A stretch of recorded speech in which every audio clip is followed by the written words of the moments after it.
Yo, what's up YouTube? Welcome back to my channel. My name is Robert, and as you can see by the title, in today's video we will be reacting to 7. What happens in Vegas stays in I guess nothing. I had surgery.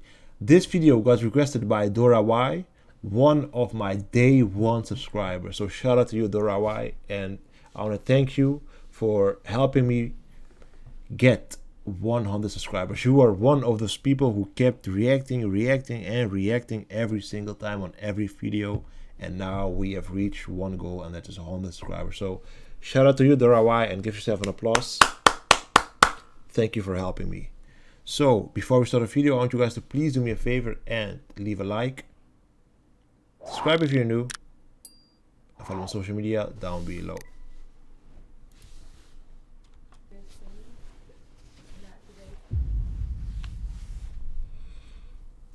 We're in the airport. My birthday trip is loaded. Well, the first part of my birthday trip.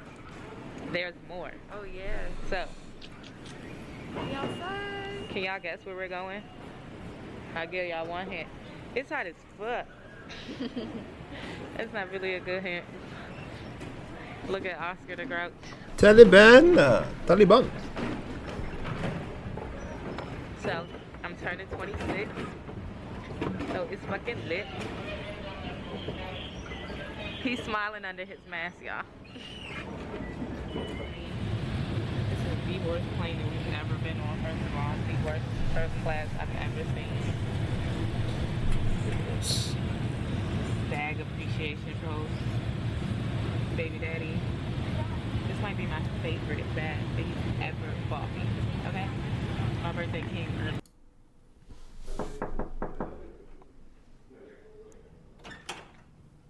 Oh hello and welcome to my humble abode. Don't know if it's called an abode, but it's an abode. Baby daddy, where you going? You think you slick? This is our living room. Welcome to my living room for the weekend. Where your suitcase at, bro? Yo, it looks nice. It looks nice, the hotel. He is the sponsor of this trip. Sponsored by Baby Daddy. Come and walk with us. Welcome to our beautiful living room, dining room, and the place I'm going to be most this weekend, the bar. I think we get drinks up in here. Ooh, y'all, they got champagne in the thing. We might as well pop one. How much y'all think they want for this champagne, this small bottle? Probably not nothing, right? I'll pay for it. Why not? It's my birthday. Brooke! Brooke, yay! She's in there spraying her butt with the douche thing. You using the duvet? Come. I just used the butt cleaner. It's so amazing, right? No, I don't want You can use. Why does Vegas like? Yeah, but what happened to her? Have, but strange things goes on. Oh, here, okay. So this is our. Happy birthday! I love it here. Yo, 7. What the hell? What the hell?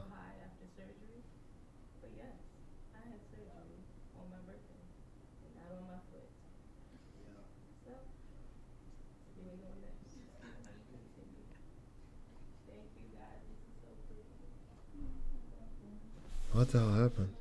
Oh, she's gonna explain Hey it guys, here. Oh, started. welcome back to my channel, and I am here. I am alive. I'm happy to be here, and I'm happy to be alive. But today I just really wanted to talk to you guys about what happened in Vegas. I know they say what happened in Vegas stays in Vegas, but not in my case, because I didn't get to do the, the stuff that you want to stay in Vegas. I had surgery on the 27th. That was the day after my birthday, a few hours after my birthday, actually.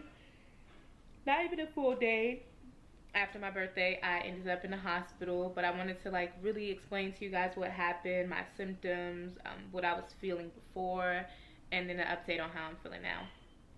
So, prior to going to Vegas, maybe like a week, almost a week before, Taliban, baby daddy, and I were having intercourse like, people do. And I noticed that it was really painful, and it's normally never painful. And then I noticed after it was even more painful, so much so that I went and sat on the toilet for a little bit. And then that didn't work, so I went and just sat in a hot bath. Neither of those things worked. I just ended up sleeping the pain off, woke up in the morning, I was fine. So I kind of just avoided sex because I was like, I don't want to feel like that again. And plus, I was running around so much planning my birthday, getting ready to leave that, I had an excuse. So when we get to Vegas on the 25th, we have sex, of course, because we're just in the spirit. We have been drinking by then.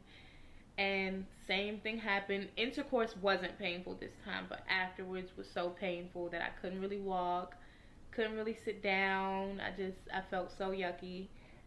And then walking around in the Vegas heat was not helping. So, sorry, I'm exhausted. Between all the meds that I'm on, I'm just drained. So, continuing, I get better after a few hours. I honestly didn't really notice when it got better. I didn't take anything that time. Well, I did actually, because this was my first birthday dinner. I had a dinner on the 25th to bring my birthday in.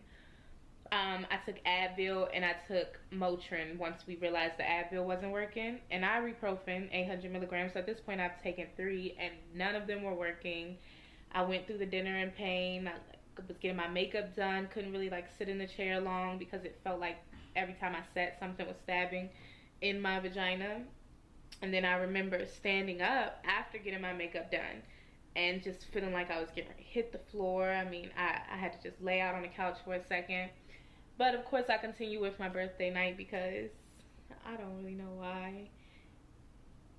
We push through. I think as women, that's just something we're so used to pain, we just keep it pushing. So then at some point of the night, after all the drinking, I'm assuming, and the medicine finally kicking in, I don't even notice it anymore. So we stay up everyone stays up till about 5 a.m. drinking, playing in the casino, playing drinking games, smoking hookah, just doing what we would do for a birthday. And, of course, we try to go have sex again. I don't know what's wrong with me at this point. I clearly have an issue. This is about 6 in the morning. And during sex, again, wasn't Yo, Seven has just she said it. I didn't say anything, but we can say that she likes sex a lot in no offensive way at all. But she just kept saying, even when she has pain, she still wanted sex. Yo, Taliban, she's a keeper, man. She's a keeper. Excruciating like it was the first time, but after was so bad. This was the worst pain of it all. This is the morning of the 27th now. Oh, but prior to, as you guys can see at the beginning of this video, where I have that pink dress on, as you can see, I'm really bloated. We honestly, Taliban and I were thinking I was pregnant, so we were discussing, what we were gonna do. Were we ready to have another baby? Is 6 ready for another baby? Taliban was rubbing my stomach the entire night. I'm like, stop touching me. No. We have to talk about this first. This has to be a group project. We all need to make this decision together. So he's picking with me the whole night. I'm scared the whole night because I'm like, dang, another one. I'd be talking my trash, but am I really going to get an abortion? Probably not. Yeah, so I just thought I was pregnant again, and that's why I had a belly. So then now we're on the actual day of my birthday. I did not have sex. We went to the pool all day, relaxed. Really didn't feel bad at all day. I was drinking. And then we go to my birthday dinner. I felt really yucky. I'm not gonna lie. My birthday dinner, I was kind of, I'll show the pictures. We took pictures and I just wasn't feeling myself. I didn't feel good. My eyes. My mom and dad actually called me and they both said the same thing on the phone. And y'all know my parents are not together. They live in 2 different homes. But they both were like, what are you, just hungover? You look really out of it. I felt really out of it. But like I said, I was pushing through. I was really cold. I don't get cold a lot. but I was freezing the entire time, I remember, and I just felt really sleepy. I just wanted to sleep. I was late to both of my birthday dinners because I was sleeping past the time the makeup artist was supposed to be there. That's all I wanted to do. Yes, so like I said, I had 2 birthday dinners. The night of the 26th, we stayed up into the morning of the 27th, and then at some point, baby daddy and I snuck off to go have sex, which was a bad idea. In hindsight, a good idea, and I'll tell you why. But during sex didn't hurt, but after was so bad that that was just it for me. That was my breaking point. I tried to lay down and take like a 10-minute nap just to try to sleep the pain off. That didn't work. I couldn't get comfortable. Sleeping on my back hurt really bad. Sleeping on my stomach was out the question. Sleeping on my side hurt, but it was the most comfortable. And there was like a shortness of breath. So I could only breathe in like a little bit. I was just like, my breaths were like, instead of, deep breaths in and out. So then I knew something was really wrong, and I told Taliban and Brooke that I needed to go to the doctor and that they needed to take me. So as Taliban was getting me dressed, he was putting some clothes on me. I asked him to put loose clothes on me because at that point, any pressure, even still like any pressure on my stomach, really, really hurts. Even like wearing underwear was painful. So he put on a pair of his clothes. Not that those are much looser, but yeah. Wow. I Wow. laid on the floor. I did not want to get up. Wow. And I remember feeling like I was going in and out. Like I was conscious at some points, and I wasn't. How can she do and my I looked mans at like the that? Taliban, and I said to them, I said, I'm dying. Because that's what it felt like. Of course, I never known what it felt like to die, but I looked at them and I said, I'm dying. I couldn't breathe at all. Every time I cried, there was no breathing. So I had to like control my emotions. I was really emotional because I really felt like I was dying. It was the scariest moment for me because I was kind of like, I feel like I'm dying, and this cannot be the last time I see my child. Yeah, so they called the ambulance. The ambulance got there and they started taking all my pulse and everything. They said that my pulse was a little lower than usual, but it wasn't panic. It wasn't time to panic yet. They gave us the number that if it went under, it was time to panic. And yeah, they had to lift me up on the stretcher and take me down out the hotel room, and the whole time I'm just laying on my side because laying on my back completely cut my breathing out, and laying on my stomach was just too sore. So we get to the hospital, they take me back, and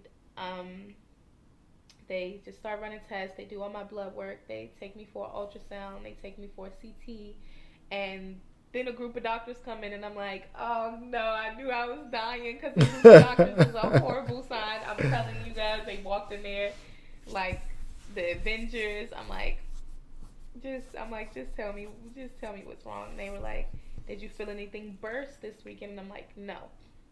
So they told me that I had a cyst, a large cyst, about the size of almost the size of a football.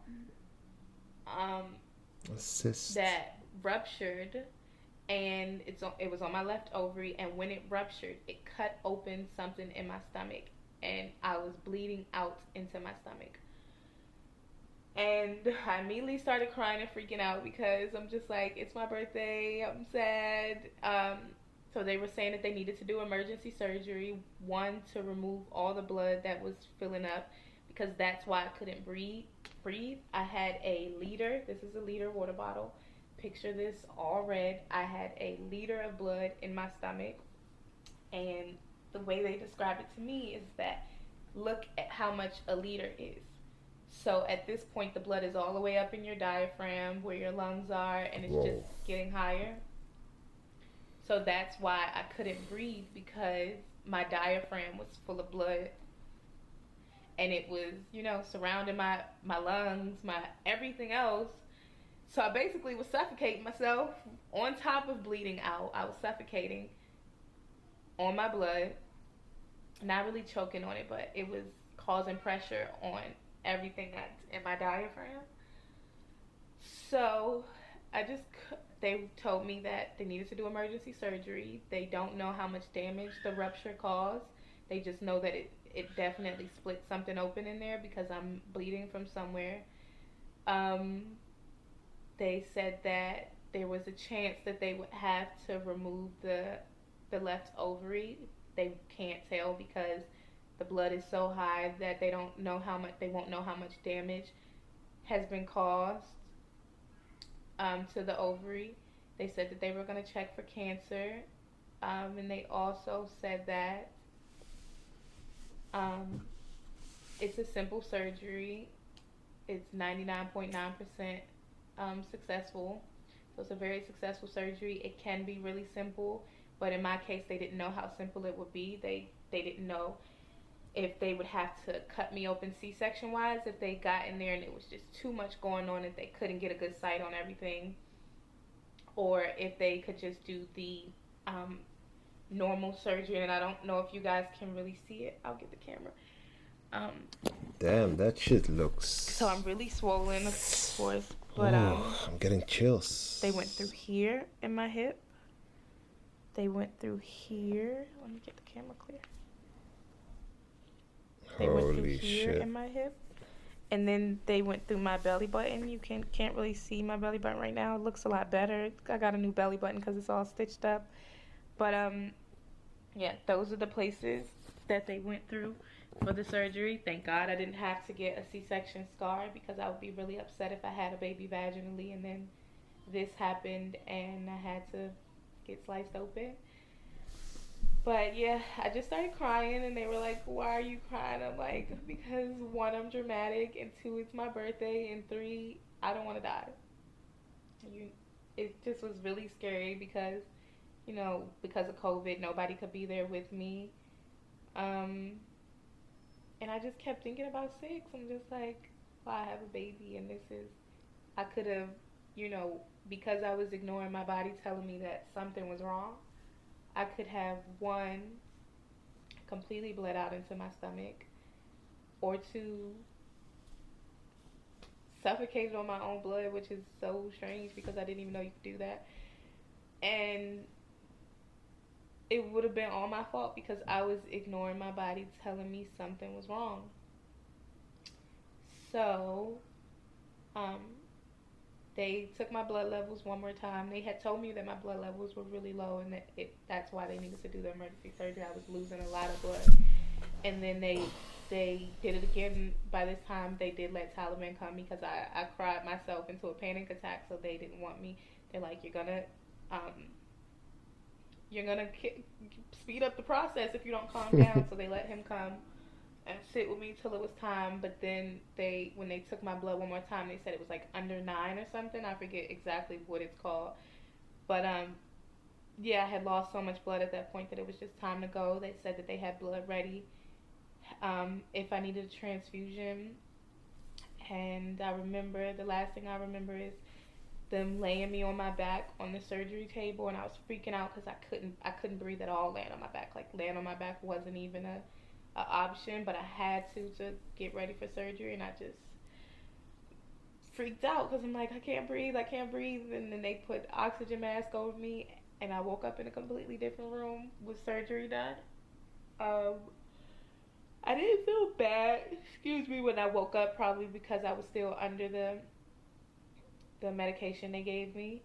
I honestly felt worse when I woke up from my boob job, but later that night, everything really kicked in and I was like, okay, this hurts. But yeah, they talked to Taliban and Brooke, and they basically, they told me these things too. They told me I had no lifting over 15 pounds for 6 weeks because there's a clasp holding my stomach together, holding the tear that was in my stomach where I bled out from, holding it together, and it can easily just pop back open if I do too much heavy lifting.